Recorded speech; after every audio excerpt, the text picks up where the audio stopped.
Hi, everybody. It's episode 430 of PodQuest. Yay! It is Wednesday, November 9th, 2022. I am Chris. With me is Druten. Hello. And Walnut. Yeah, I'm here. I don't even know, guys. You're not here. Cobb's not here, guys. It's just me and Druten this time. Yeah, I'm just going to float in the background. Yeah, that's fine. So, today we have a bunch of stuff that we can get into and talking about, but I'm trying to figure out what sort of preamble we could have before we do all of the talking. How you doing, Drew? How's your day going? It was alright. It was slow. It was All a right. day. Yeah, I get that. I feel ya. I got a bunch of bullshit with work lately, so, like always, so it's nothing special. But yeah, do you want to go over what we've got going on for today's show? I'm literally going to go right over Cobb, because he's not here. Yeah, I mean, we're going to talk about the Nindy showcase from this morning. Mhm. We're going to do the book club, History of Tetris, from the Gaming Historian on YouTube. And let me say one thing about the history of Tetris: hooliganism. That's all I gotta say. Okay. Apparently, we're going to talk about the Netflix series Blockbuster. I don't know how we're going to talk about that because I haven't watched it and Cobb isn't here today. Me either. I don't know. You played Plague Tale Requiem, Yes. and someone's going to talk about Marvel Snap, apparently. Yeah, well, we'll see. Oh no, I've seen. I can say I've seen about 1 million ads for it. Now, Yes. which one of you motherfuckers just snapped while talking about Snap? One. That was me. Good job. What? No, it was good. Good job. I know. I figured. Bravo. I'm Figured it was a commending- good thing. You did something right for a change. Oh, Cobb's back, guys. Cobb's back. Am I? Or is this just all pre-recorded? You know, this is a really good. If it's pre-recorded, this is really good pre-recording. That's all I gotta say. Well, think about this, though. When people are listening, it is pre-recorded. Oh. Bam. But is it a pre-recording? Look, I just watched a YouTube video where in Italy you can get into an elevator that rides an elevator, and now I'm just all into the Inception shit now. So, just to piggyback off of that nonsense, I started watching the new Quantum Leap reboot thing they did. Oh, yeah, right, that's a thing. Which is actually a continuation. Like, Yeah. it's 2022, and it opens up with, in 1995, Dr. Sam Beckett, did the thing in the Quantum Leap thing and never got home because that show has the most depressing ending. Yeah, he did never get home, right? Yeah, no, the last episode of Quantum Leap ends with just the caption, black screen, white text, Dr. Samuel Beckett never returned home. Damn. So I mean, he can never return home even in this. well, we don't know that. I mean, Scott Bakula is still alive. But I'm saying, if the ending of the original series was that he never got home, then he's never getting home. I guess that's true. Yeah, I guess that's true. Only so I mean, the one argument there is, so that show took place, that show started in the late 80s, ran into the early 90s, was based several years in the future from there, like 95, 96. Uh-huh. I So, love that. if- I love that. The Yeah. technology was, never gonna happen. It's 95. Yeah. So, and at the time, and I forgot this was a thing until this new one. The whole idea was that they theoretically were not supposed to be able to go further in the past than their lifetime or into the future. Mhm. So if you watch anything from the original Quantum Leap, it's supposed to be within the span of Sam's life. Yeah. In this new one, apparently, because it's 2022, technology is better. The guy who, they restarted the Quantum Leap program, 2 decades later, and the guy who's now leaping, he went into it and, undid a bunch of locks that they had on it to prevent that stuff. So there's already been an episode where he jumped to, the Wild West. Mhm. And I'm assuming at some point they'll do, a near future thing, too, because the reason I brought this up, in the most recent episode I watched, we're 3 episodes behind, 4 episodes behind. There's a whole B plot of every episode with his friends and coworkers in the present trying to figure out how to get him home, which was never a thing in the original. Mhm. But there was another person leaping, and he came up to this guy and he told him to stop fucking following him through time. So it sent the present timeline, and the one woman's like, but what if the person who's leaping is leaping in the future and we just haven't met them yet? And that whole episode is just them talking about things that happen in the future that are coming back and impacting the past, and it was very weird. And yeah, it reminded me of that. Nice. I forgot that show was a thing. I kind of tried to watch it.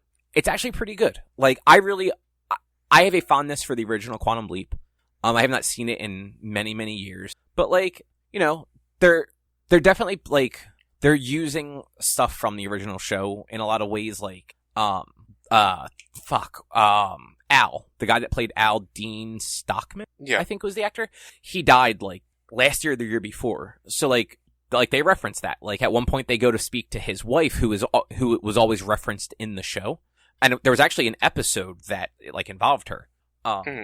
Like, goes to her to, like, talk to her about something, because apparently her daughter is the one that helped the guy who's leaping now, like, break all the rules. And, like, just like little things like that, like references to the old show. Like, they still use Ziggy. Like, Ziggy is still, like, the thing that, like, the hologram person uses to, like, see what the odds are that, like, they've changed history. Yeah.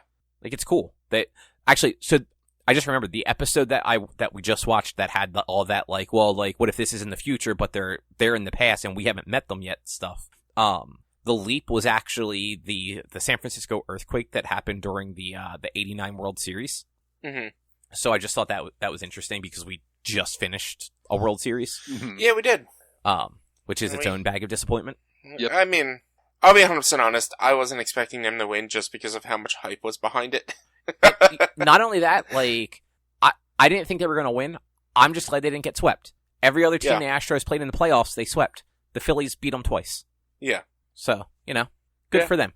But how about that indie showcase? It was an indie showcase. It was a bunch of indie games coming to Switch. They had a decent showing. There were a few games that I was interested in. There was a Dondegni. I don't know. It was a French game. I thought I remembered how to pronounce it, but I don't.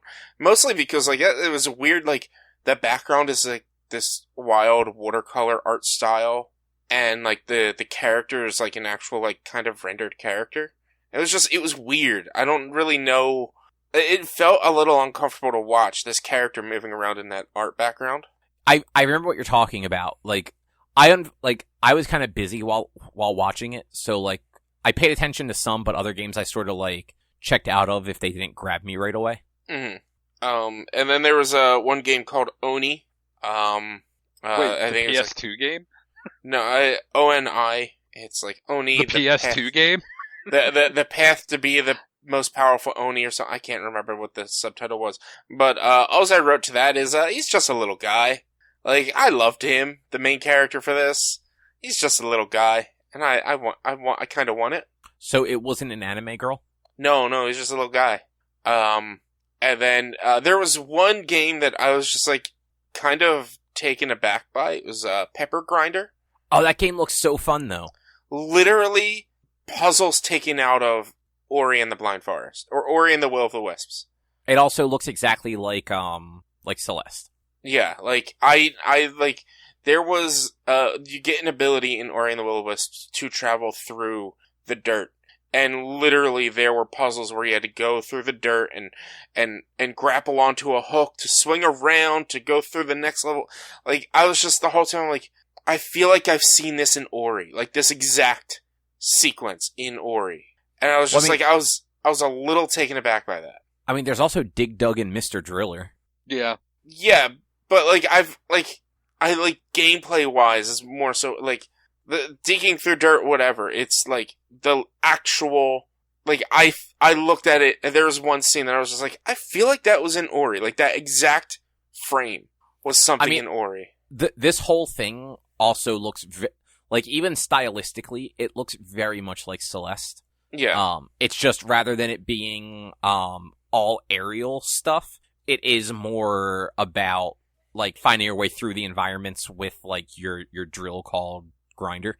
Yeah. And, like, I love the gameplay of Celeste. I like that sort of platforming, so I'm all for trying this one out. Mm-hmm. Yeah, I'm not trying to throw too much shade on it, but I was just like, I was just like, did they play Ori and say we want to make a game out of that? Because it's just, I don't know, it was just a little too close to it. in a sense. I don't know. I see more resemblances to Celeste than I do to Ori. Well, did you play Ori and the Will of the Wisps? You know what? No, I didn't play Will of the Wisps. Then, so that's why you don't know the sequences I'm talking about. But, like, even the character looks like Madeline from Celeste. Yeah, graphically it looks like Celeste.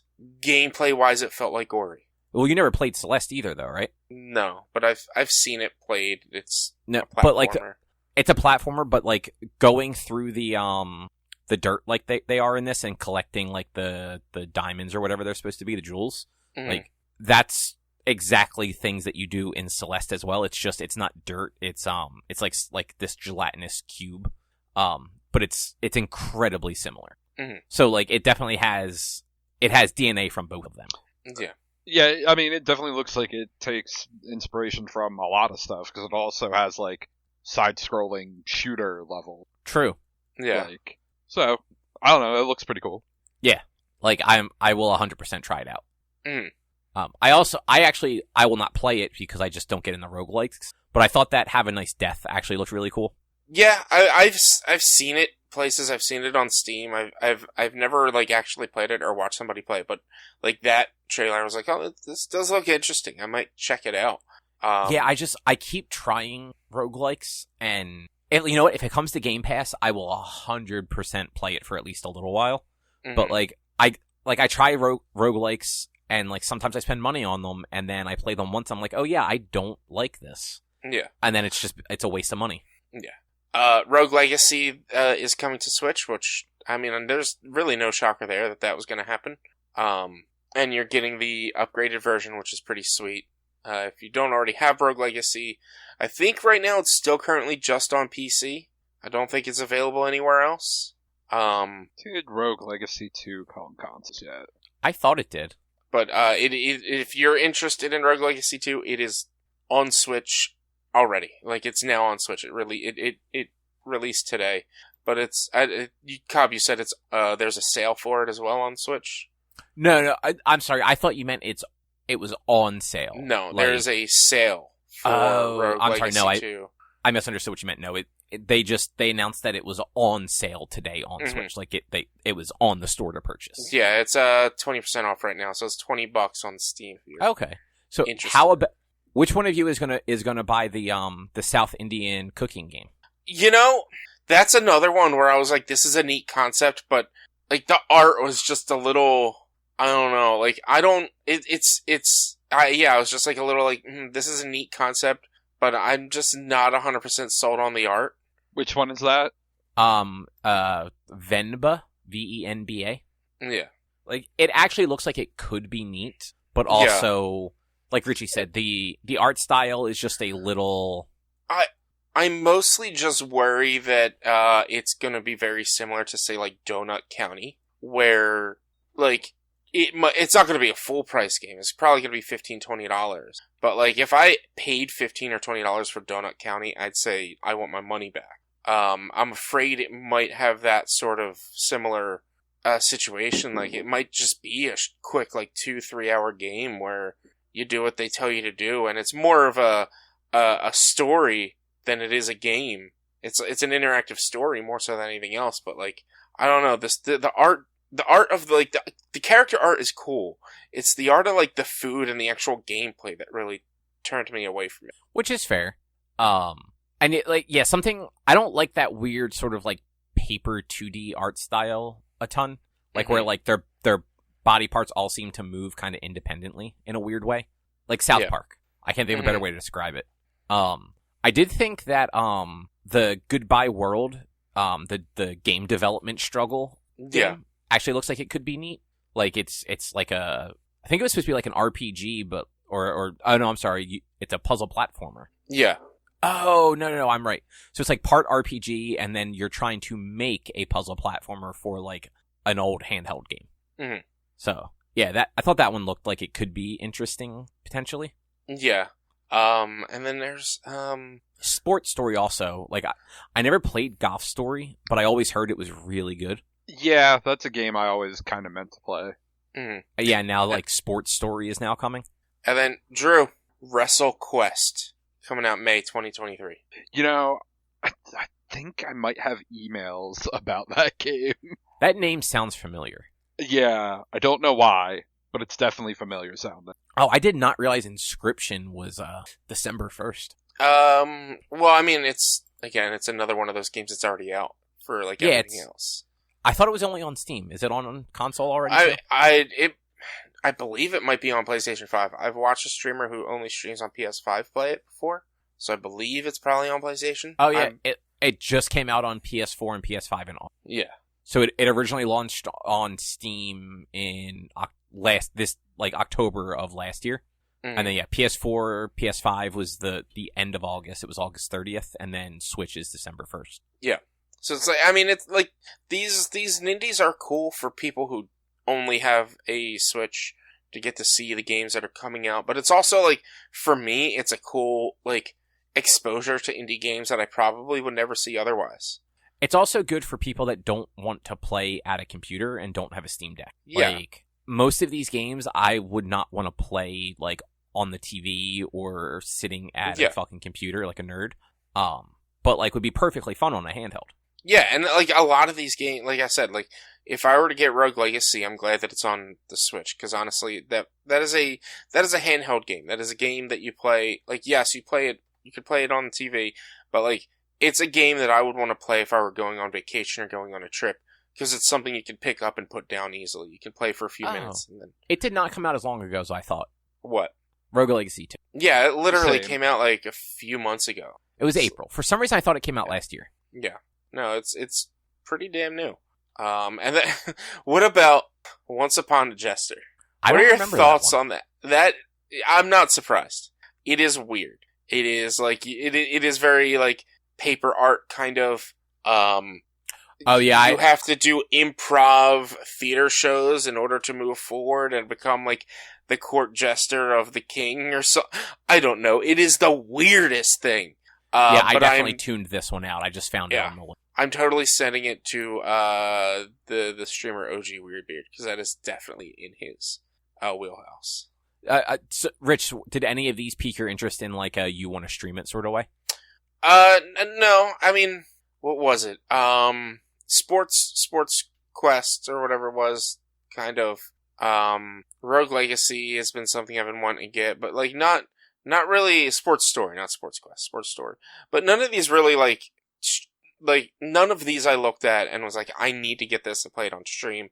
Yeah, they're not, they weren't necessarily stream games. Like, if anything, a lot of them would be like, I wouldn't mind trying this out, but by myself. Like, I would try, maybe if it were free or something, I'd try Once Upon a Jester, but not on stream. Or maybe try these games out, see how they play, and if it's fun, play it on stream type of thing. That's fair. That is fair. Anything else about these, I miss when they were just called Nindies. About this indie showcase, either of you guys have to say? No. It was a nice showcase. Yeah, it was. But I guess, how about the wonderful world of Tetris? So let me tell you guys one thing real quick. I finished this at 5:15, let's say. I don't remember exactly what time, around then. I don't remember anything that was said or happened in this. 100%. How? This is why I don't take in this form of media, because it is not entertainment and it is informative. I will listen, and I will be 100% honest. I found things interesting. I did. But I don't remember. I don't hold on to the information for that long. That's why I made sure to watch it so soon. Because I don't hold this. This is why I was never good with history. This is why I was never good. This is why I don't do a lot of like history-based reading and text, is because I don't remember this. You need to tell me things multiple times for me to remember stuff. Like, I don't remember any of the names. Okay, who created Tetris? Some Russian dude who made it while working for the Russian Technological Institute, and technically it was owned by Russia, and he had no right selling it, but I don't remember his name. Okay, you know what? That is more than I expected you to know. I'm going to be honest. Yeah. Like, I had to write down... His name is Alexei Paginov. Yes. I had to write down a few things. There was, near the end, it was saying what happened to a lot of the people. And one of the dudes I remember because his sons were also on it. His last name was Maxwell. I don't remember his first name. Totally didn't die of a heart attack. Totally was murdered. That's really my takeaway from this. You don't get found naked in the ocean from a heart attack. Look, it could have been a heart attack from drugs forced down his body. You know what? That is true. Yeah. And like the dude had some shady business dealings with the fucking Russians. Yeah. So, yeah. And then, I mean, there was the other guy too who that like murder suicide his family. Yeah, there's a murder suicide guy. And then it's like that. It's like those two were like back to back, and like a few others that were just kind of like this person just faded into obscurity. And then all of a sudden it's like, and Shigeru Miyamoto, who is recognized as being one of the greatest game developers of all time, and it's just Miyamoto with his big goofy smile. Yeah. But yeah, I thought it was just, I didn't realize how much weird shit was wrapped up around Tetris. Yeah, like it was like the little that I remember that was going on, like the wild crazy shit that was going on back and forth between just the rights itself, and how like he was not actually allowed to sell the rights because he technically didn't own it because the university or whatever did, and then how all the shady business with getting the piece or the console rights was mind-boggling. Like, and just like the whole chain of events with the selling the rights to begin with just like a miscommunication in the language barrier, where he said a thing that he thought was like, okay, yeah, let's talk about this more, but in plain English in the translation or whatever was, yes, done deal, go ahead. What was it that they said? Like, it was like, let's talk. I swear. I think it was like, I want this deal. Like this deal. Yeah, I would like the deal, or I want this deal. Yeah. But like, yeah, I guess in Russian, whatever, how it translates, he meant it as "let's talk," and in English, the English translation is "I want it. Let's do this." Yeah, I don't know if you guys caught this or not, but I thought it was interesting that the Russian release of the game. At the bottom of the screen or the box, I forget what they were showing at the time, but it says like a game from like whatever that Russian Technology Institute or whatever it was. Mm-hmm. But then underneath that it said by Alexei Pajanov, which is kind of wild that the Soviet fucking Union was giving credit to the game designer when no fucking games up until 2005 really credited anybody. Yeah. 2005 is probably a little late, but he didn't get to start collecting rights until, what was it, like 95 or something like that? Basically after like the copyright like reverted. Yeah. And that's when when they basically created Tetris Company is when he started getting royalties for the game he created in, what was it, 83, 84? Yeah, and I also thought it was really fascinating that like kind of the iterations he went through developing it, and how like he wasn't developing necessarily like doing it to like make a game at first. Like it was just a thing to kind of do, and how like he iterated on it till it was Tetris, but then like had to bring in that other kid to help him basically rewrite it into a modern coding language because it was the Soviet Union, like the technology they were given was a decade out of date. Well, it was a decade out of date, but it was up to date for Russia. It was like the newest model in Russia, but because of how far back Russia was with technology, it was a decade old when you first bought it. Yeah. I love how when they're talking about, and this is what I said earlier, when they were talking about the American release, and how they're like, all right, well, let's use Russia to push for its sales. Let's unlock the Iron Curtain or open the Iron Curtain. And the narrator was like, they also added an homage to some pilot who landed in the Red Square in Moscow on a prop plane, and was arrested for hooliganism. And like, I remember playing like that old PC version of Tetris, like with all that artwork. Yeah. I believe we had access to it as well. Yeah, and so I had never actually I never played that, and I think I'd only ever seen it once or twice until like this documentary. I think I don't know how we had it. My old home PC, the PC my parents had when we were living in Woodland, that had like Pac-Man on it. It had the original Tetris on it. It had all these old school games. I don't know how. I don't know if my dad downloaded something or if he he knew a bootlegger who would get games, so maybe like they had them all. But it was just like we had all those old games, and Tetris was one of them. And I remember everything about that music and playing at home in Woodland. I did enjoy too how this was another case of Nintendo taking another company to court over over copyright infringement, basically. Which like they were not in the wrong in this one. Like I believe it was Tengen, I believe, right? Yeah. Yes. Well, Atari. Which is Atari. It was Atari. Yeah. But like they basically were releasing unlicensed games onto the Nintendo at a point when like Nintendo, like much like you have to go through now with like certification, like back then, like Nintendo had to approve your games, and like Nintendo had like strict guidelines. Like the reason that certain companies had like sub development under them, like EA, I think was one of the first ones to do it, was because Nintendo had limitations on how many games a company could put out in a calendar year. This predates EA's existence. No, I know that. I was just throwing out like Nintendo is very strict on their game releases. Like that's why games used to get that like Nintendo seal of quality on like the NES cartridges. And for Atari to be like, yeah, we drove this fucking entire business into the ground once with our shitty fucking releases. Let's do it again. Mm-hmm. And then to like be like, yeah, we're just gonna release this game that we don't technically have the rights to. But like, because nobody technically has the rights to it. Yeah, no one technically had the rights to it, and then they thought they had the rights to it, but they're fucking idiots. And we're like, yeah, you don't. You have the rights to the PC release, not to the console release. Well, and it was crazy how long, like, these weird split release rights have gone on for Tetris. Mm-hmm.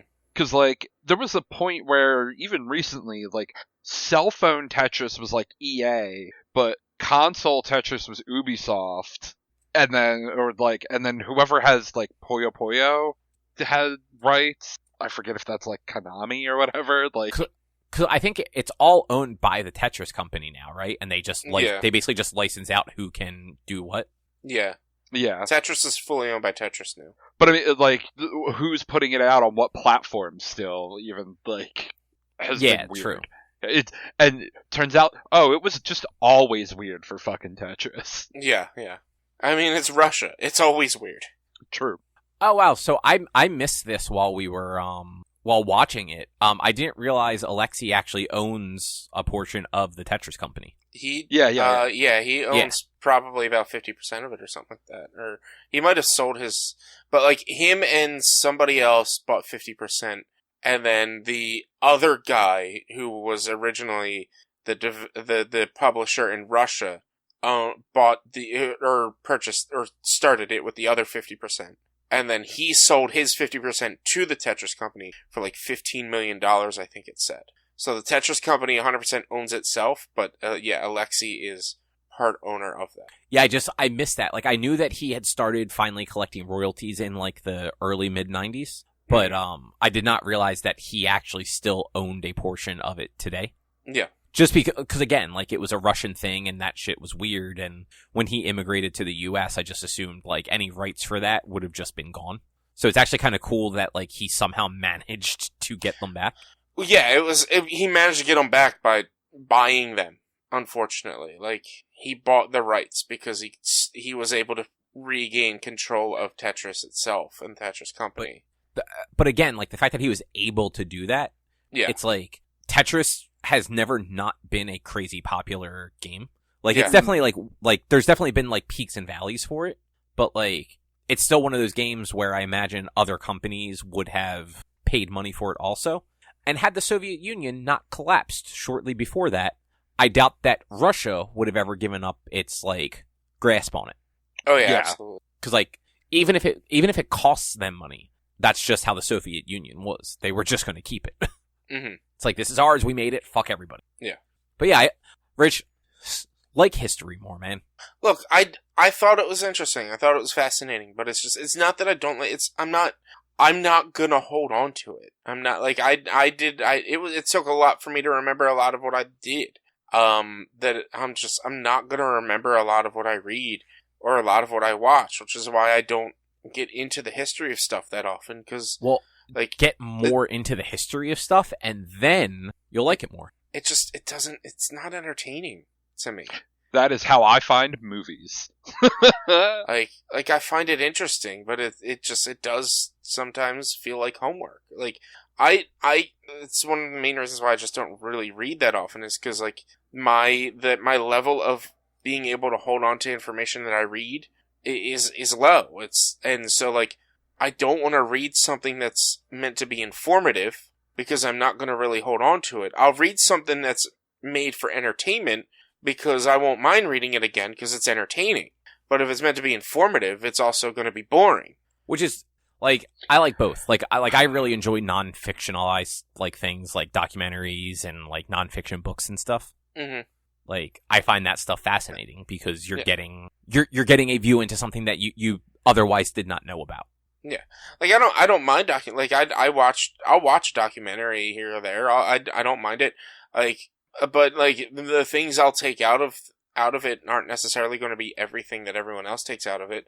I watched all of Tiger King, and, like, the only thing I took out of it, which is the only thing anybody needs to take out of it, is all of those people fucking suck, and they should all go to jail or die. That is not a documentary, though. That is reality TV. Tiger King was a documentary. No, it wasn't. Like, they framed it as a docuseries. It was reality TV. It was The Bachelor or Survivor or any of that garbage. No, I mean, it wasn't, though. Like, it was a documentary about him. It definitely toes the line, in my opinion. It wasn't, like, I don't, alright, maybe reality is not, which channel was it? There was a channel that, like, they were like, we don't have reality, we have actuality. True and that's TV? maybe it was True TV. Yeah, that was True TV. And that's AKA probably the fucking the Practical Jokers channel now. Yeah, it definitely was not a documentary, because, like, some of that stuff was purposely scripted to be the way it was. And it wasn't even, I think they went into it to be a docuseries, but then the people that they ended up, like, interviewing were fucking lunatics. Yeah. So they leaned into that, and it became reality TV. Yeah, like, it just, I never watched season 2. I refused to watch season 2. I didn't think it needed a season 2. I didn't think it needed a season 1. I watched it begrudgingly because somebody I was talking to wanted me to watch it. I did. I was like, these people suck and I hate these people. And they're like, oh my god, I know. And I'm like, why did you like this? Because it's fascinating. Yeah. I'm like, it's not, though. These people suck. They're shitty animals. But I mean, like, while they do suck, it's the same reason people like shows like Always Sunny. And I mean, it's the same reason people watch reality TV. Like, nobody on reality TV is a good person. Yeah. Everybody on reality TV sucks. Well, Rupert from that season of Survivor, he's a good guy. I don't know who the fuck that is. He was the big bearded dude that they voted him out near the end of his initial season, but they still, I think he still somehow walked away with $1 million. I think he was second place, and the douchebag who, like, was, like, the big douchebag who, like, really played the game well and wasn't the lovable guy, he won because he played the game well, and everyone was like, well, he played it well, so I'm going to vote for him, and not Rupert, who, like, you know, is just an all-around good dude and should have won.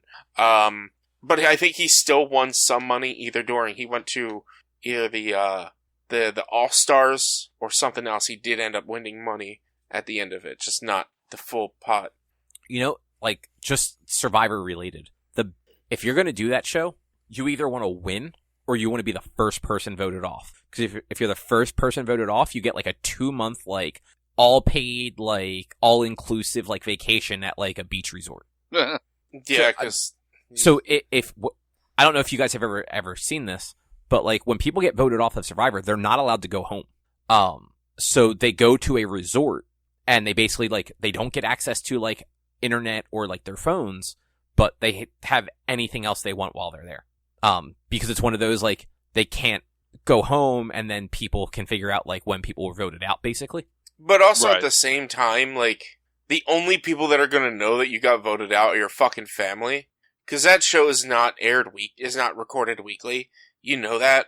It's all pre-recorded, so like they could let them all go as they're being voted out. They could, but they don't. And you know what? Like you get you get like a multi-week like all paid vacation if you get voted out first. If you're voted out in the middle, it sucks because then you just spent weeks like being miserable wherever they fucking send you. Yeah. And then like you don't even get to go home after that part of it. Then you're stuck at a resort, which like, yeah, great, it's all paid for, but like you're probably fucking like sore and miserable from being malnourished for however long. Yeah. Yeah, all that stuff's stupid. Rupert dude's a libertarian, apparently, so maybe not so good. He's not a Republican, though. Libertarians are just shittier Republicans. Maybe, not quite. You don't really know. I did a who do you align with test yesterday, and like Republicans was at 2%, Libertarians was at like 75%. So like they're not quite confirmed. Richie sucks. No, I mean, it was like 98% Democrat, 97% Socialist Democrat. So. Yep. So accurate. You suck. No. I mean, you're 2% Republican. Well, I mean, I don't even know how I got 2% Republican. I don't know. Probably because by of how much women's rights. It might have been. I never click on how most of the options. I don't click on how much I care about that option. And it might have been, what question was it that I think you might have pushed that little 2%? I can't remember. Hope y'all voted yesterday or Tuesday. No, I voted on Saturday. Well, I voted 3 weeks ago in the mail. Voted by yesterday. Okay, or by Tuesday. They even mailed me a sticker that said I voted by mail. I never actually got my vote by mail stuff. I do believe you had to actually request it this time. Yeah. If during 2020 everybody got them, and there was like a thing you could check off to always get them. If you didn't check it off, though, you do have to go in and like sign up to get them by mail. I mean, it's fine. It's the polling place is literally right around the corner from me, so I don't mind. I actually went to the wrong place on Tuesday because they moved my polling place. Way to not be prepared. Look, but the polling place that they moved where they moved it to is I can see it out my window. It's the church next, the church right down the street where they do the carnival. Yeah. Oh, okay. Well, that's fun. Are you guys ready to hear what the next book club thing is? Sure. All right. Drew, I actually meant to ask if you'd ever seen this before, and I forgot.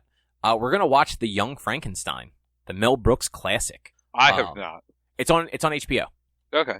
Now, other than Spaceballs, have either of you seen any other Mel Brooks stuff? I'm sure I've seen parts of the History of the World Part 2, Blazing Saddles, probably some of. That's Mel Brooks, too, right? Yeah. Trying to think of what else.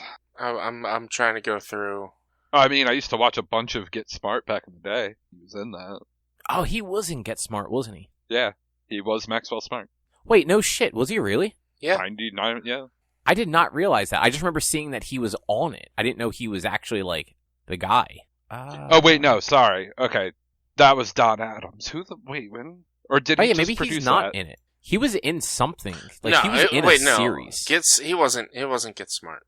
Oh, no, he was the creator of Get Smart. Oh, okay. Okay. I knew he was involved with it somewhere, and I just took your word for it that he was in it. I mean, and honestly, knowing Mel Brooks, he probably did have a cameo at some point. Oh, almost certainly. Yeah, but he wrote and is the co-creator. Okay, yeah. And I mean, look, he also did character development, which means, in theory, Maxwell Smart is Mel Brooks. Yeah. So, you guys are gonna give me shit for this. Maybe I've seen one. Oh no, I mean he's an actor in that one, but 2 Mel Brooks movies in my life. Hotel Transylvania 3 and Hotel Transylvania 2? No, the producers. Which one? The movie with Nathan Lane. Okay, so the new one. Yeah, the producers, because apparently he voiced a cat or something in that, and Little Rascals, the original. Wait, so have you never seen a Mel Brooks like written directed movie? As far as I know, no. Not even Spaceballs? I've maybe seen bits and pieces of Spaceballs. I've never actually watched Spaceballs. Robin Hood Men in Tights? I've definitely seen Robin Hood Men in Tights. I forgot that was a Mel Brooks. I did too until I was just... in my head, his stuff goes from Spaceballs to Dracula Dead and Loving It. Totally forgot. I've never I've never seen Love Stinks. But I totally forgot about Robin Hood Men in Tights. Nope. Never seen Robin Hood Men in Tights. It's the best Robin Hood. Yeah. Way better than the 91 with, what's his face? Kevin Costner? Is that who did Robin Hood? Believe so. Yeah, Robin Hood, Kevin Costner. 1991. I was close. Look, this guy, he's a million years old, friggin' wrote Paws of Fury, The Legend of Hank.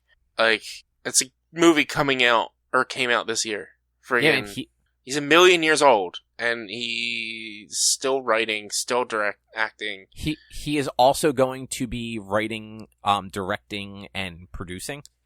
I'm sorry, writing... I can't read today. He is a writer, creator, and executive producer on the upcoming Hulu History of the World Part 2, which is... It's going to be like an anthology, I believe, follow-up to History of the World Part 1 from 1980, 1981, something like that? 1981, yes. Man, but wow. Mel Brooks has a hell of a filmography. Mm-hmm. He does. And, like, he hasn't made, like, a full, like, his own movie, like, written and directed one since 1995. Because, like, he apparently did at least have a producer and screenwriting credit on the 2005 producers, which is frankly, like, it's not bad, but it's not as good as the original. Yeah, and I mean, like, it's basically the exact same plot. It is almost a shot-for-shot read. It is, but, I mean, this is completely, personal preference. I don't fucking like Will Ferrell. And the 1967 one has Gene Wilder. Like, Gene Wilder knocks things up, Will Ferrell knocks things down. 1967's better. Though, Nathan Lane is Nathan Lane. I love Nathan Lane. I love him so much. I've been watching Modern Family, and he plays Pepper, which is one of Cam and Mitch's friends, and he's so great. He's so great in that. He's also in that Hulu series, Only Murders in the Building. Uh-huh. With Steve Martin and Martin Short and Selena Gomez. Mm-hmm. Like, that show really does have one of the best fucking, like, ensemble casts. That's an amazing cast, man. Yeah, it's just, yeah. Tina Fey pops up in it. Like, she has, like, a reoccurring bit on there. There's a bunch of other people that... Fucking Sting. Like musician Sting is in the first season. I forget... Like, playing him, like, a caricature of himself. And then I forget who takes over for him. Another, Amy Schumer takes over for him, which is not nearly as good, but she basically just sublets Sting's apartment, which is funny. That's a really good show, though. And Nathan Lane he's a reoccurring character in both seasons, but, like, he's good, because he's Nathan Lane. But yeah, so Young Frankenstein, in 2 weeks, what would that make it? The 23rd. That's our Thanksgiving. Yeah, the episode will go live on Thanksgiving, apparently. Yeah. Maybe if we can pull it off, if it works for you guys, do you think we could record on the 22nd that week? Yeah, that's fine. Cool. This way I have time to actually, like, edit the show on the 23rd to post it on the 24th. But yeah, so Young Frankenstein, and then have you guys seen anything about this Blockbuster show on Netflix? It's added to my list. I know it's got a pretty cool cast. I think the main actor was in there was a TBS show and he owned a bar. No, it's fucking actor? Jim from The Office. It's Jim. It is Jim from The Office. Right, man. And Santiago from Brooklyn Nine-Nine. That was racist of me because they were both Asian in those shows. Man. Whoops. But no, he's Jim from The Office. Also the FBI agent, Randall Park. Yeah, the FBI agent from the MCU. And I want to watch it. It's the dumbest thing. It's got JB Smoove in it. It's like, the dumbest concept, but I love it. JB Smoove is listed as reoccurring. He's in every fucking episode. Yeah. He plays the landlord of the strip mall that this Blockbuster is in. And he is also Randall Park's character's best friend. Mm-hmm. And he is very good. But so the whole idea with this show is it is the last Blockbuster in the year 2022. I thought I didn't realize it was when I first heard about this, I did not realize it was the last blockbuster or that it was modern. For some reason, I thought it was like a period drama, basically. Only a comedy. But so they are in like Michigan or something like that. And the first episode literally opens up with corporate calling them, because apparently in 2022, Blockbuster corporate still exists. And telling them that like they're the last store and that corporate is shutting down, and if they want to keep going, they're on their own. Mm-hmm. And so Randall Park's character becomes like the owner of the last Blockbuster. That's amazing. Yeah, and it's just that it's a 10-episode season. They're all 30-ish minutes, and it's a lot of like them trying to make the Blockbuster worth going to. Mm-hmm. It's either the last episode or the second to last episode. Bobby Moynihan guest stars, and he guest stars as a former child actor. Who is now just a raging alcoholic.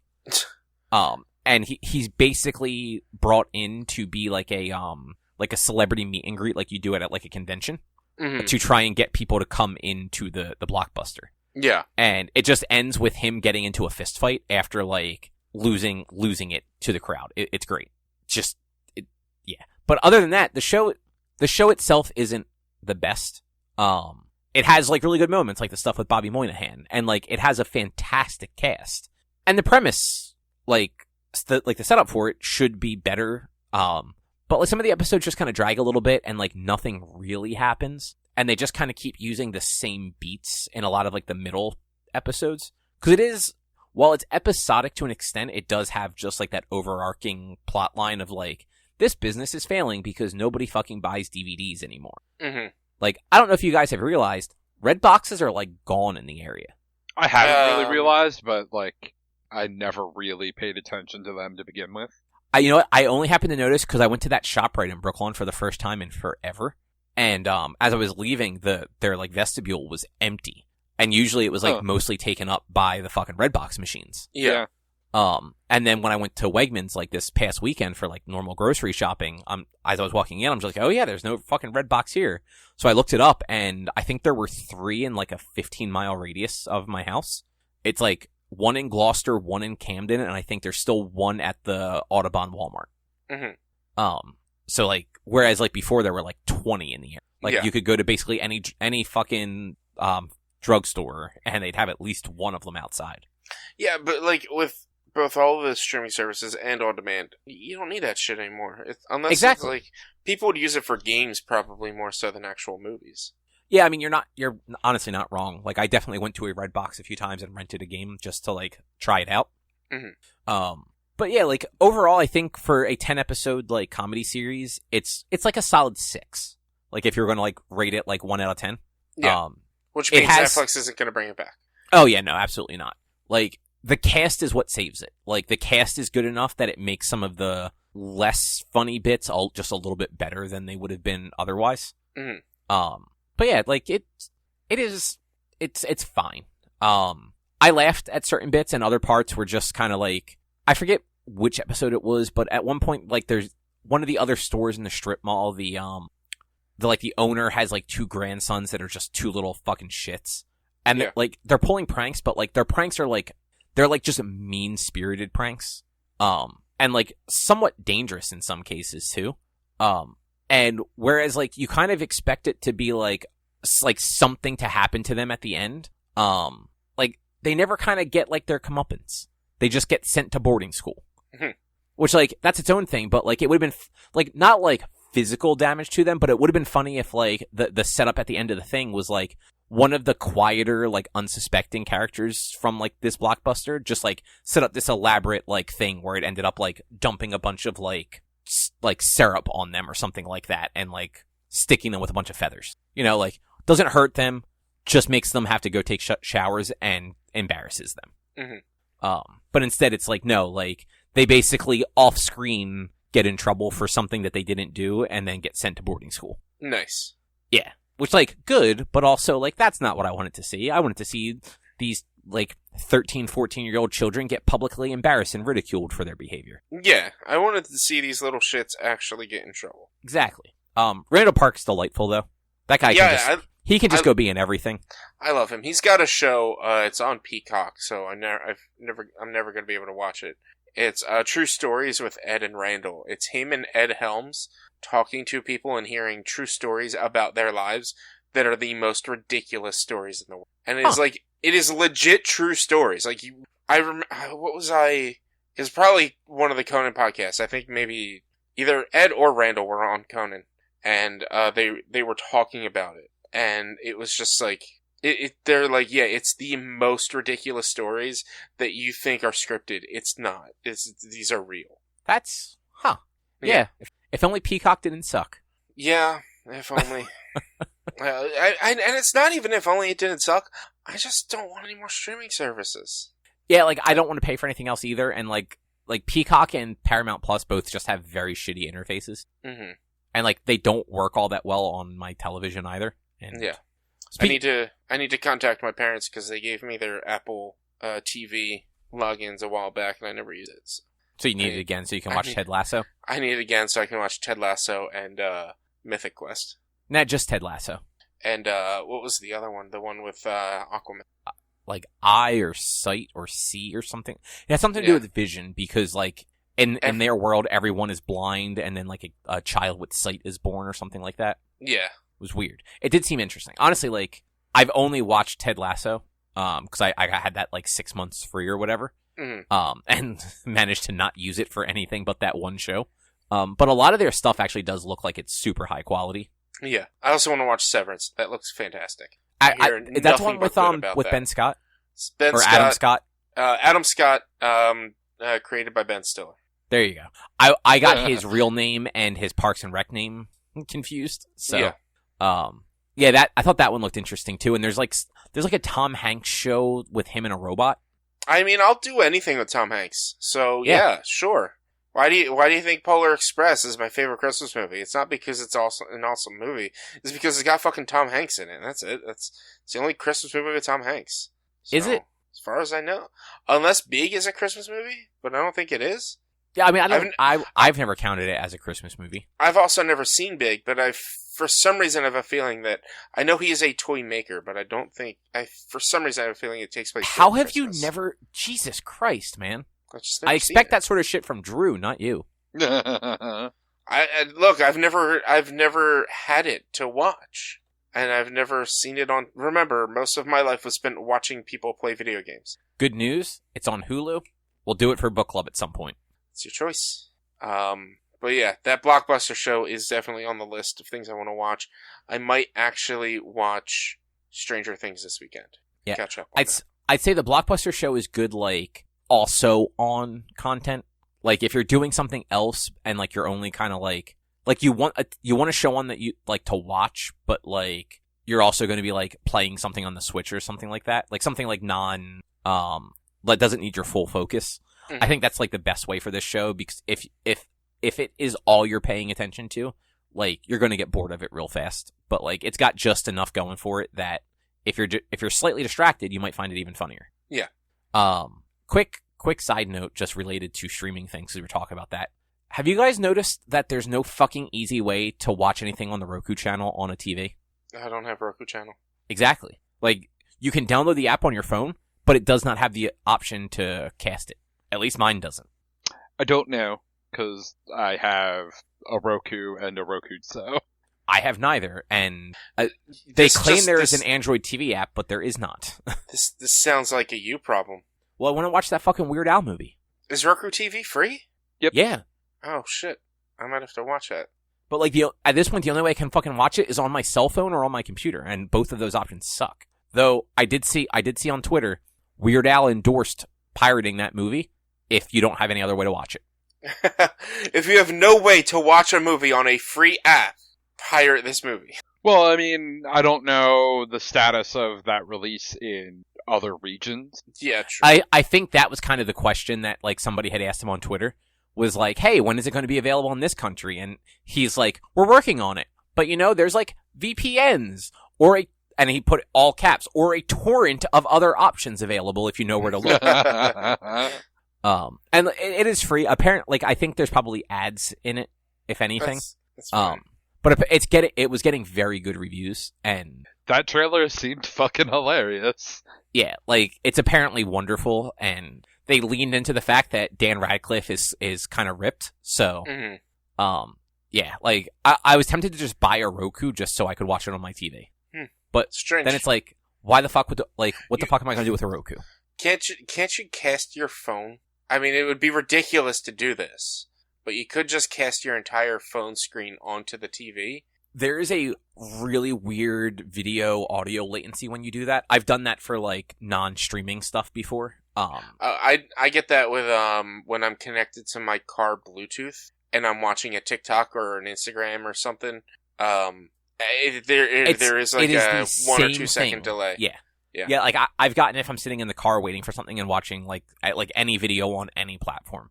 It's that same thing. Like there's just a weird delay on it, and it makes your phone, aside from your phone dying, if you turn your screen off, the video also goes off. Yeah. But yeah, for whatever reason, there's just not a, and I get it, like, the app is meant more as a, what is the word I'm looking for? It's meant more as like a remote control for a Roku than it is for like a streaming thing. But like, man, if this just had a way to cast it to my television, I would have watched it already. Mm-hmm. But alas, it doesn't. And so I got distracted by a message I got on Discord. Somebody I know he's been playing the new God of War. Apparently, if you got the physical version of the game, it overheats your PlayStation. Weird. That's actually kind of awesome. Yeah. So he's had to restart his stream multiple times throughout the day, because like it would overheat. It's overheating. And apparently it's a known problem that that only affects players with the physical version. So that's weird. That's interesting. That is weird. Also, who buys digital or non-digital games? Some people do, especially if you're interested in like the collector's editions. I guess that's fair. Rich, how is Plague Tale Requiem? So it's Plague Tale Requiem is really the best way to put it. If you played the first Plague Tale and you liked the first Plague Tale, well, assume that I've done neither. You'll probably like this one. But if you haven't played it, you should play. You should play the first one because it is a very well done story. It's a very well made game. The ending is a little weird, but like you won't really understand what's going on if you need to know what's going on in order to get into this one, because it's just like there's terms, there's things that like you just really don't understand unless you've played or at least read up or watched Let's Plays or just information about the first one. But it's a stealth action game that has they have enhanced a little bit of the capabilities from the first one, making it a little bit more streamlined, but overall, like, I feel like it's pretty much just the same game with more story, which is not necessarily a bad thing, because the game is about the story. It is very much more narrative than anything else. I've been playing it on stream, and I catch myself not talking for long periods of time, because there's just that much dialogue going on, even as you're walking around or going through the area, that like I'm not talking because I'm trying to listen to the dialogue. It looks beautiful. It looks so gorgeous. But it's just like they have added a few sequences that just like really didn't feel well. Because it's more stealth based, there are combat sequences that just don't work. Like literally, it's just like, all right, you're stuck in this room. You have to take out all the enemies, and it just it's a pain because the combat is slower. She has no real like melee attack because she's like I think a 16-year-old girl. She really only knows how to throw her sling. You get limited like crossbow bolt. You get like 3 crossbow bolts at the point that I'm at. I'm like 8 chapters in, or I'm on the 8th chapter, and I only get like 2 or 3 crossbow bolts at a time. So, and like that takes a while to even load up and aim. And all of that is just kind of slow, and it's made to be a stealth game, but you can go in it and just kill everything. But it's the idea is to plot out your course to get from point A to point B with the least amount of combat or interactions, or the stealthiest possible.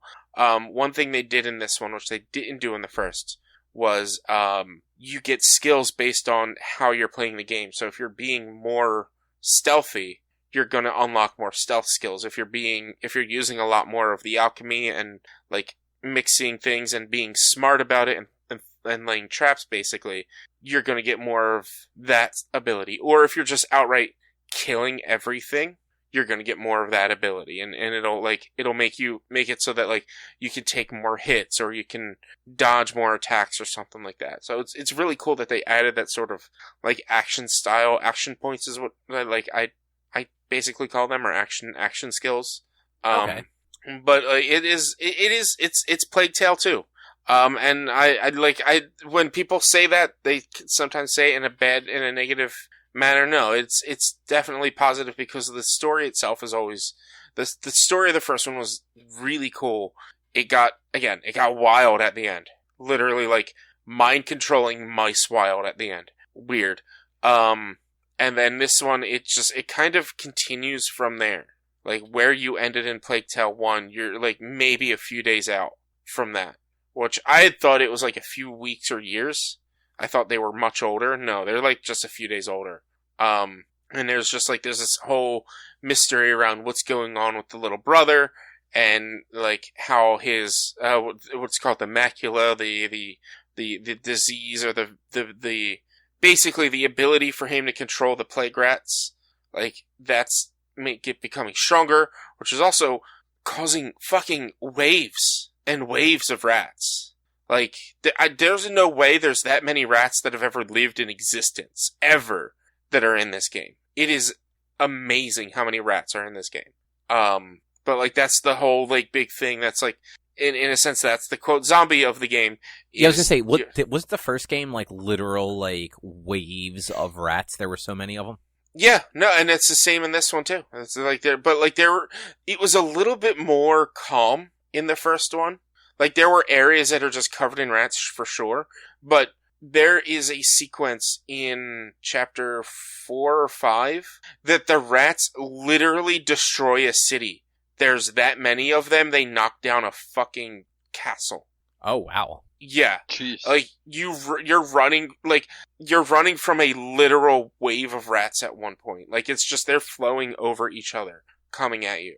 It gets wild. It gets insane.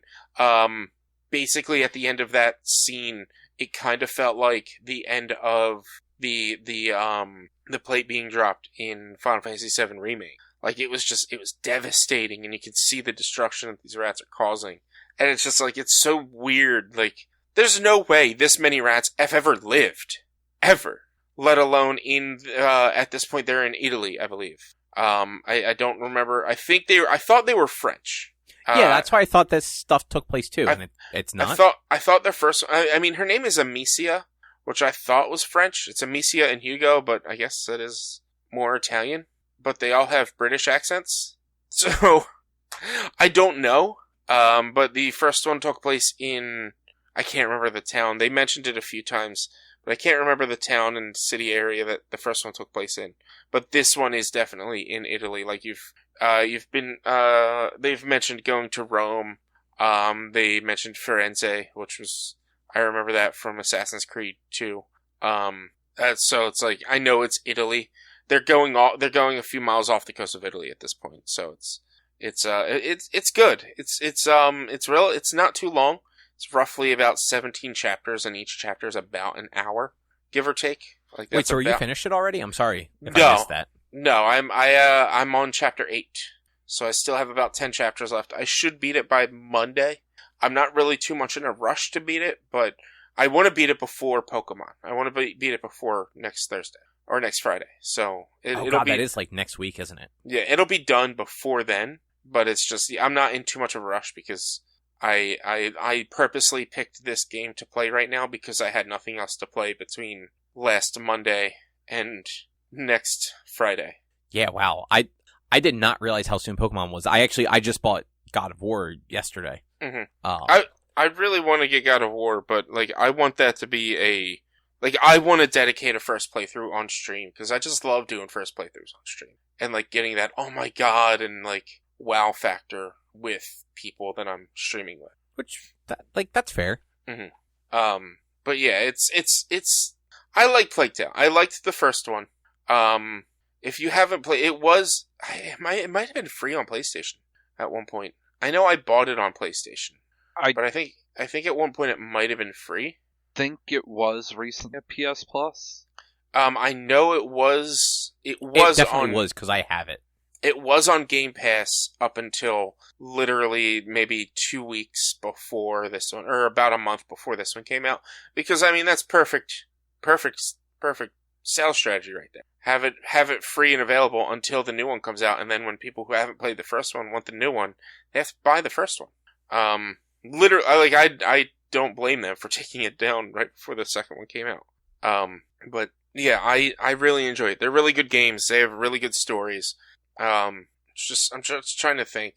Yeah, that's it. Just check out Plague Tale. They're fun. If you like a good story, if you like a weird story about the bubonic plague era, that apparently there were people that could control the rats during the bubonic plague, definitely go play it. At least in this world. Well, I mean, this is supposed to be our world, so it is this world. It's.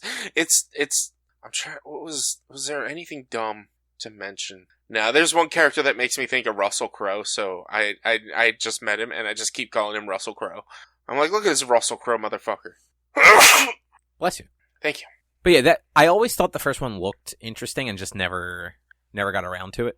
I got into it because I think it was like 2019 when it came out, and it was highly, highly advertised on Facebook. I saw tons of advertisements for it on Facebook, and then I saw that it was nominated for Game Awards. So I was like, you know what? I gotta try it out, and it was on like a Game Awards sale or something like that. So I bought it and I played it, and I think it was like during the pandemic that I played A Plague Tale. And I enjoyed it. I thought it was really good. I've only talked to one other person who was just like, oh, it was dumb. You could probably guess who that was. And it was, like, yeah, he just, like, this game's stupid. So, whatever. It's not stupid. You just didn't get it, maybe. I don't know. But, yeah, it's fun. It's fun. I don't know. I'm kind of lost for words on what to talk about it, because I also haven't beaten it yet. I'm only barely halfway through. But it is very reminiscent of the first one, and it plays very exactly like the first one, so it's... If you played that one... 2 nights in a row? Yeah, I played Monday and Tuesday. And then I plan on playing... I've been really having fun with the longer Sunday streams, like the afternoon streams. I've been actually liking them, so I might stick with doing like a noon to 5 or 6 stream every Sunday. Or at least when I can, whenever there's no family stuff. And so I'll probably get a good like 5 or 6 hours in on Sunday. Well, that's cool. Yeah, and like it probably is nice, like change of doing them like kind of like late at night, being able to do one like mid to early afternoon. Yeah, I can do it mid to early afternoon. I still have the rest of my night to do whatever, or like I don't have to go 12 to 6, but like I can go 1 to 6, or I can play till 6 or 7, and like I can still do stuff in the morning, do stuff afterwards. I really like having the midday streams. I have off on Friday, and I was thinking of doing a midday stream on Friday, but I'm actually gonna clean the house for once. Probably I don't not, believe you, but maybe we'll see. We'll see. At least all the fluff on the floor that Chase has been leaving and dust, but I don't know how clean it's gonna be. But I'm gonna clean a bit. Clean. We can't see you, so if you did quotes, you got to say that. No, that's why I inflected the way I did, so that you understood I was doing air quotes. Whatever. Look, I'm just saying, like, you inferred what I was doing, that's why you said that. Whatever. So my inflection worked. Yep. Cobb, tell us about Marvel. It's a mobile game. Yeah. Which is weird for me, because I usually don't touch those. Is everyone dust? No. They're Sometimes, cards. but not always. Do either of you guys kind of know more than just that it's a mobile game with cards? Nope. No. Like I said, they had a huge booth at Comic-Con. I walked through it because the floor was comfortable. That's about it. Yeah, I completely ignored the booth too. So more interesting, and definitely has I can see like a certain level of addiction for people. So it's a card battle game, where it definitely has like feelings of a lot of like TCGs, like Hearthstone and stuff like that, but like with its own set of rules and such. You have your deck of cards. I honestly don't know how many cards are in a deck, but it does have a set number of cards you can have in a deck. And at the start of each game, there are 3 locations on the screen. And after each turn, the location gets revealed of like basically what it can do. Some locations do like beneficial things, like they give each player like additional power that turn. Mm-hmm. And some spots make things like shitty, like you either you can't play any cards in that zone after like turn 3, or all of your cards cost 1 more energy. Or my least favorite is add 5 rocks to everyone's deck, which literally just everyone gets 5 rock cards in their deck, which are, I want to say they're 0 energy, but also 0 power. Or they might be 1 energy and 0 power. They're legitimately useless, and they end up just fucking up your hand because inevitably you end up with those in your hand and no place to use them. Yeah. And then in each zone, you can play up to 4 cards. Not at the same time generally, but you can lay down 4 cards per zone. Every card has some sort of thing for it, whether it's just a basic, like, it costs X amount of energy to play it, and it'll do X amount of damage, let's call it. Or some cards have, perks, either on reveal or ongoing. The Punisher, for instance, gets 1 extra power for every enemy card played in that same zone. So if you play the Punisher in a zone with 4 cards already, Punisher's going to get 4 additional power. Nice. There are other cards like White Tiger. She costs 7, if I remember, to play. 7 energy to play. Or no, 5 energy to play. You cannot have 7 energy. What the fuck I'm talking about. Costs like 5 energy to play. So the earliest you can generally play her is the 5th turn out of 6. But when you play her, she only has 1 power, but she spawns a like astral tiger in one of the other 2 zones that is worth 7 power. And there are certain cards that will, double up those sorts of effects. So if you say play White Tiger on, I want to say it's Odin, will make effects happen more than once. If you play White Tiger on a spot with Odin, you will send those astral tigers to both other zones. And the thing you're trying to do is you're trying to capture 2 of the 3 zones by just having a higher number on your side than your opponent. The snap part comes in at the top of the screen. You're basically able to bet how much like experience you're going to get to level up one of your levels, because it's a mobile game. It's got like all that bullshit in there, so there's a bunch of different levels happening. But the one that sort of unlocks battle pass stuff is what you snap with, and I want to say by default it goes to 2. If you snap, it doubles it once, and then your opponent can also snap to double it again, so you can get up to 8 power. And it's almost like it's like upping the ante in like poker. Like sometimes you do it as a bluff to try and get your opponent to just retreat, and other times your opponent will call you on that. And if you don't have the cards to win the zones, like that's that. Like you are potentially losing 1 or more levels at the end of that match unless you retreat. If you retreat, you just lose, I think, the 1 like bout of energy. And then each turn you get 1 additional energy from the turn before. So when first round, you always have 1 energy. If you don't have a card that is worth 1 energy on turn 1, there's literally nothing you can do. There's a card, Quicksilver. If you keep him in your deck, he's like one of your default ones you get early on. He will always be in your opening hand, and he is a 1 power, 1 energy card. So you'll always have a card you can play on the first turn. And then from there, it's just on turn 2, you have 2 energy. Turn 3, you have 3 energy, all the way up to turn 6. Energy doesn't stack, though, so you can't, like, skip turn 2 and then have 5 energy on turn 3. You just have 3 energy on turn 3 still. Gotcha. Which, like, sucks a little bit, but also, like, you have to be more strategic. Like, you can't just be like, all right, well, I have these 2 5s in my hand. I'm just going to hold on to both of them, and then play one on turn 3 and the other one on turn 5. Mm-hmm.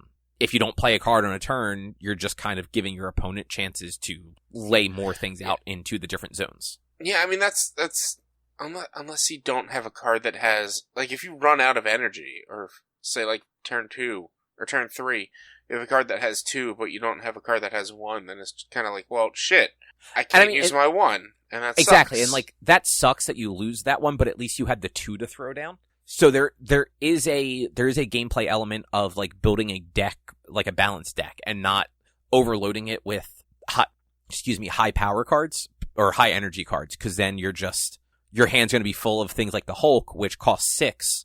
So you can there are like 1 or 2 instances where you can play like a Hulk early. And one of the zone abilities adds 5 energy to each player. So in theory, on turn 1, you could have 6 energy and immediately play a Hulk card. Which, like, that's probably fine, as long as you play it on, like, that first zone where you know what the thing is. Because there are some zones that, when they get flipped over, they just destroy all the cards on there, or they, like, take away energy that's on those cards. I have made the mistake a few times of, like, dropping cards onto zones that weren't flipped over, and then, like, being fucked out of that zone for later on, or, like, losing a relatively decent card. Like, Medusa from the Inhumans, her ability is, if you I want to say she's 3 energy and, like, 3 power. Might be 2 energy. But if you play her in the middle zone, she always gets a bonus to her power. And there was one game where I threw Quicksilver in the middle zone on my first turn, and then when the middle zone unflipped, it was basically like, you can't play any other cards in this zone. Like, you could only play 1 there or something like that. So, like, I couldn't play Medusa there, so playing Medusa was actually worthless. Because she would, like, her whole ability was play her in the middle so that you get the bonus to her. And there's some other, like, there are some cards with some cool abilities. Like, Riri Williams, her ability, like, adds extra points to everybody. I want to say Hawkeye, if you add another player to your side in the same area, he gets a bonus. Star-Lord, if your opponent plays a card in the same area on the same turn, gets a bonus. Mm-hmm. Nightcrawler, you can actually move. So you can play a Nightcrawler in the middle zone, and then on your next turn, move it to one of the others. Yeah, which, like, I actually saw a screenshot that somebody posted where they had, like, some ridiculous amount of points on each zone because of, like, a bunch of weird card effects where, like I said, I think Odin is the one that, like, doubles up ongoing effects. And then Monica Rambeau has, like, a similar thing for on-reveal effects. So in theory, like, one of them makes on-reveal things happen again. So it, like, just amplified a bunch of stuff a bunch of times, and this person ended up with, like, over 1,000 power on all 3 zones. Mm-hmm. Which is basically impossible, because I think so far the Hulk is the strongest card. It's 6 power, and that I've seen. 6 power to play him, or 6 energy to play him. It's worth 12 power, though. So when you throw a Hulk down, you got 12. There is a zone that turns all of the cards in that zone into Hulks. So, but it's only up to the point where that zone is revealed, if I remember correctly. So if it's like zone 3 and you've played 3 cards there blind by the time it's revealed, those 3 cards could potentially become the Hulk. You just don't know until, like, it flips over. And, like, you could also be fucked by doing that, because it could just destroy those 3 cards or cut all their power in half or something stupid like that. It's interesting, though. It does have the free-to-play, like, we want your money thing going on pretty hard at a certain point. When you first play, you get, like, a free battle pass, basically, where, like, every time you do something, they give you stuff. And, like, the game's pretty good about giving you cards as you progress. Like, there's a separate, like, level system, basically, where after a fight, one of your cards in your deck will get, like, bonus points, and you use those bonus points to upgrade your cards. The upgrades don't make your cards any stronger, but it changes, what they look like. So when you first get a card, it's just, like, a basic, like, 2D card.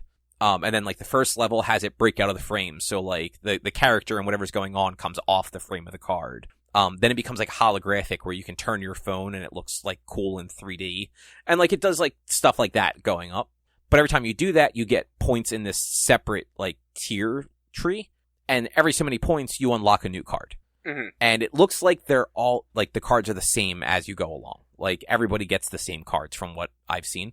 And then you have your battle pass. And for the most part, so far, it looks like the battle pass is almost entirely, like, variants of things that you probably already have. Except for, like, the big one at the end, which I think it might have just ended, but the most recent battle pass was a Miles Morales symbiote themed one. So the card you get at the end was a Miles card. And that looked like the only way to do it, but you have to pay $10 to get that battle pass. And then also max out that battle pass. So, like, that stuff is the sort of stuff that, like, kind of turns me off, because I don't like microtransactions and having to... I'd be happy to spend money once on a game like this, if it was, like, just, like, turn off ads or, like, unlock everything or whatever, and be able to just play the game and unlock cards and stuff as I go. But when it's like, no, we're going to make you pay $10 every month to unlock cards, it's like, no, thank you. That's where you're getting a little... But that's the online, that's the free-to-play model, is the battle passes. It's just how those games work. Apex does the same thing, but it's not to unlock... It's to unlock, like, cosmetics and shit like that, which, like, you don't necessarily need, but you probably can also play enough to where you can just use the money that you get in the game to buy the battle pass. Exactly, and that's one of those situations where I'm actually all for it. So Avengers did a similar thing. Like, you could do, like, the pay for battle pass things within Avengers without ever spending real money. Mm-hmm. Well, I mean, but you could probably and again, it's most games with the free to play have this. You pay for one battle pass. If you can succeed in getting that entire battle pass, you get your money back. So it is a one-time fee as long as you continue to do every battle pass. This game does not have any sort of, like, it does not have that sort of currency. Like, there are in-game currencies to do completely unrelated stuff, but, like, I'm pretty sure I know what you're talking. Like, Apex does a similar thing where, like, as you do the battle pass, like, you unlock things, or, like, you unlock in-game currency or whatever, just like Avengers, and then you can use that in-game currency to then buy the next battle pass. Mm-hmm. Yeah.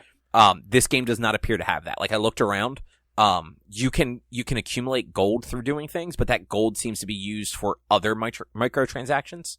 It's kind of like Pokemon Go, where, like, you can't just buy Pokeballs in Pokemon Go, you have to buy gold to then spend the gold on Pokeballs. So, I can go in and buy something with gold, or I can spend real money to buy gold to then buy something in the game, but I can't use that gold to then buy the battle pass.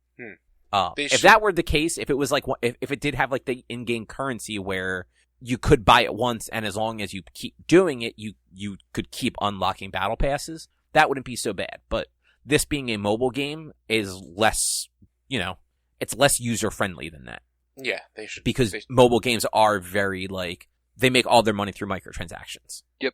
And it doesn't have the same effect as, like, in Apex where, cosmetics matter. Like, not that cosmetics matter is the wrong word, because, like, they don't change your game, but people care about cosmetics.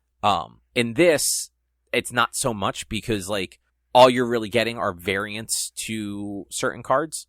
It just sucks that, like, I can't just give them $5 and buy mine. Not that I would want to do that either, but I have to give them $10 and then grind my way through this battle pass. And, like, that's the part where it's like, that's not fun if I have to keep doing that to get this every time.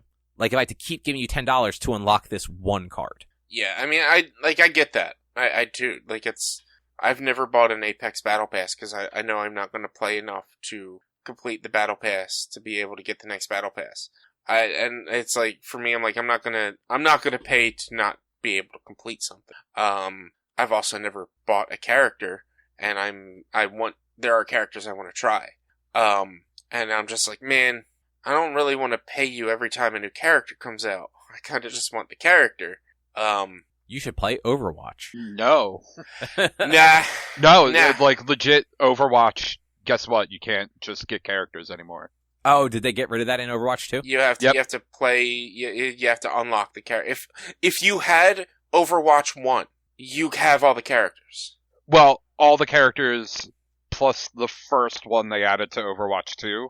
They just announced the second character they're adding to Overwatch 2. You need to pay for the Battle Pass. and grind out the battle pass to get the character. That's bullshit. Or just pay for it. Might be the level 1 battle pass thing.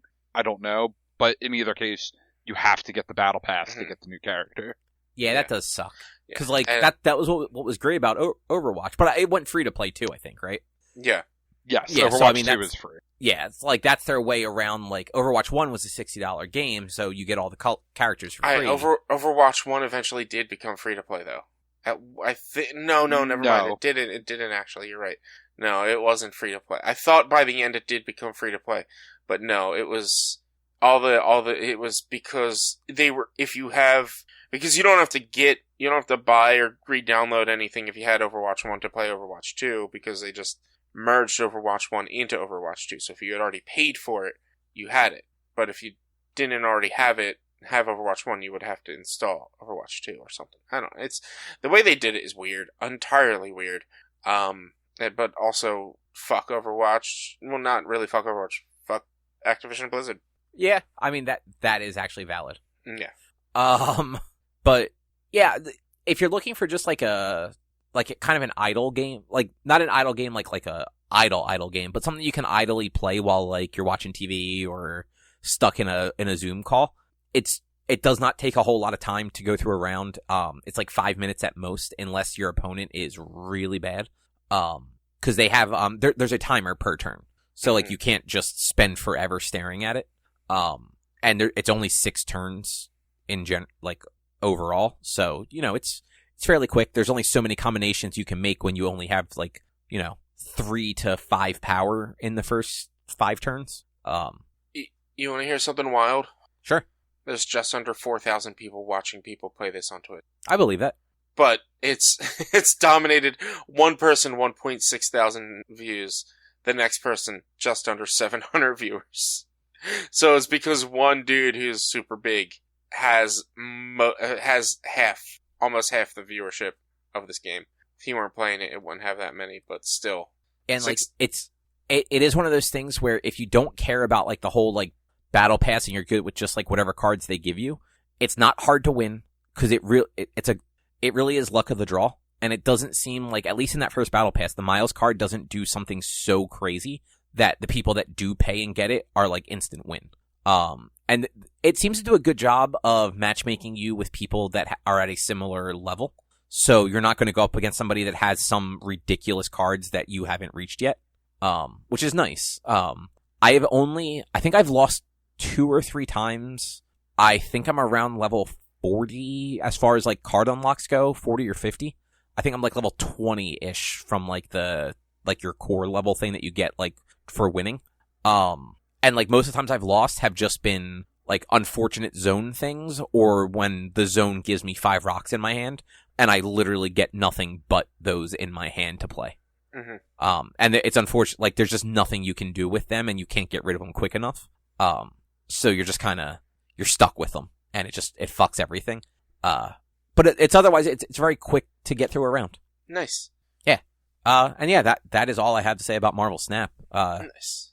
Anything else either you guys want to talk about? No, I don't really have. I don't think I have anything. All right. Well, in that case, I think that will do it for this week. 2 weeks, we're gonna do Young Frankenstein for book club, and then other than that, you can find more of our content by heading over to www.one-quest.com. You can also support us by going to patreon.com/onequest. If you can't support us there with your dollars, though, you can go to your favorite podcasting platform, Apple Podcasts, Google Podcasts, Spotify, Stitcher.